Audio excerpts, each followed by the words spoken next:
Hello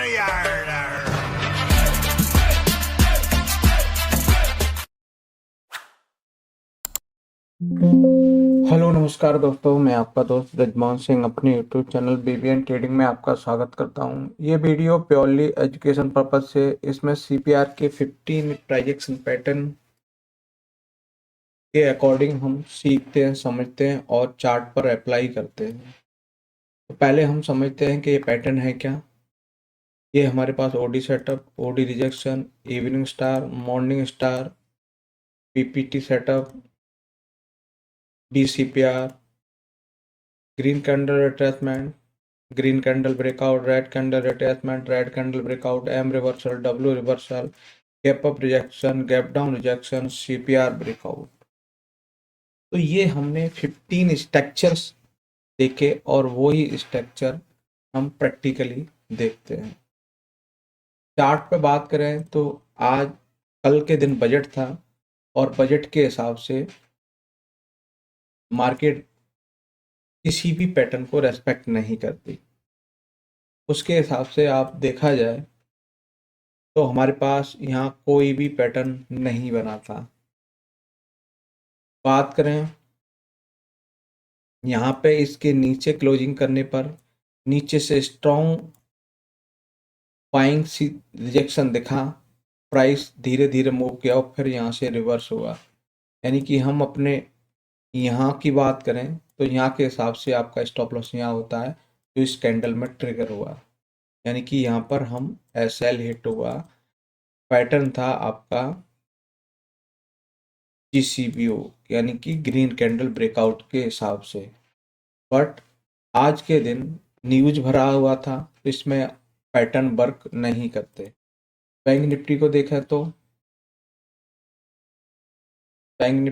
तो same bank Nifty में था। यहाँ एक मोस्ट ऑफ था कि प्राइस यहाँ से एक डबल बॉटम बनाया और तब जाके निकला। तो एक प्राइजेक्शन के हिसाब से आपको यहाँ के लिए पॉसिबिलिटी देखने को मिली। बाकी यहाँ पे जीसीबीओ के हिसाब से आपका एसएल था, उसी के हिसाब से आप सेम रिएक्शन ऐसे ही था। इसमें भी आपको फिर निफ्टी में भी जीसीबीओ के हिसाब से 1:1 तो सब में मिला पर 1:2 नहीं मिला, यानी कि एसएल ही कंसिडर करेंगे। इसमें भी आपका एसएल हिट हुआ सेंसेक्स में, क्योंकि सारे पैटर्न का बिहेवियर एक जैसा था, क्योंकि न्यूज बेस्ड था कि प्राइस एक शार्प फॉल देता और रिकवरी देता। उसके बाद निफ्टी की बात करें, निफ्टी मिड कैप की, तो इसमें निफ्टी मिड कैप में आपको कोई भी पैटर्न बनता हुआ नहीं दिखाई दिया। प्राइस एक्शन की बात करें तो प्राइसेस ने भी यहाँ डबल बॉटम बनाया और उसके हिसाब से आपको इस पॉसिबिलिटी तक लेके गया। तो ये थे हमारे 15 प्राइजेक्शन पैटर्न जो कि हमने इंडेक्स में अप्लाई किए, जो कि सारे में आज अच्छा मूव नहीं दिया क्योंकि न्यूज भरा इंडेक्स था।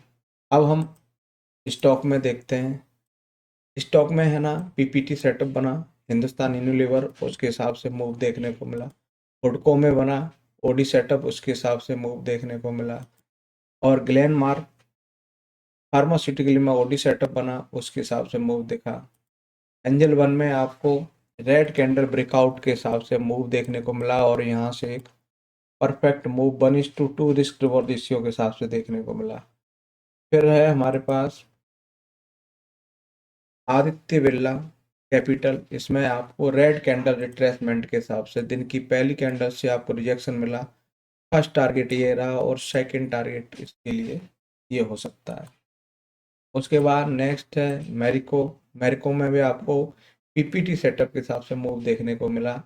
ये हमारे पास सबसे पहले ये लो टारगेट, फिर उसके बाद में ये पिवट, फिर नेक्स्ट यहाँ तक की पॉसिबिलिटी हो सकती है। परंतु इसी बीच में आपको 1:2 रिस्क रिवॉर्ड रेशियो भी मिल गया। उसके बाद नेक्स्ट है लोडर डेवलपर में आपको पीपीटी सेटअप देखने को मिला। एमआरएफ में पीपीटी, इंडियन एनर्जी एक्सचेंज आईएक्स में भी आपको पीपीटी सेटअप के हिसाब से मूव देखने को मिला। फिर है हमारे पास इंडिया मार्ट इंटरमेंस, इसमें भी आपको आरसीआर के हिसाब से फर्स्ट टारगेट ये था इन लास्ट ये हमारा पिवट है, यहाँ से रिवर्स मिल सकता है। तो आपको क्या है कि यहाँ पे एक छोटे से रिस्क के हिसाब से आपको एक परफेक्ट मूव देखने को मिला। उसके बाद नेक्स्ट है डीलिंग। डीलिंग में भी आपको पीपीटी सेटअप के हिसाब से मूव देखने को मिला।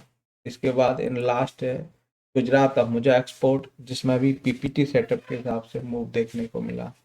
तो ये थे हमारे 15 प्राइजेक्शन पैटर्न, जो कि आज न्यूज भरा बाजार था, उसमें भी आपको कुछ स्टॉक में बनते हुए दिखाई दिए और उसके हिसाब से एक मोमेंटम देखने को मिला। वीडियो अच्छा लगे लाइक शेयर कमेंट्स और चैनल को सब्सक्राइब करें। नमस्कार साथियों।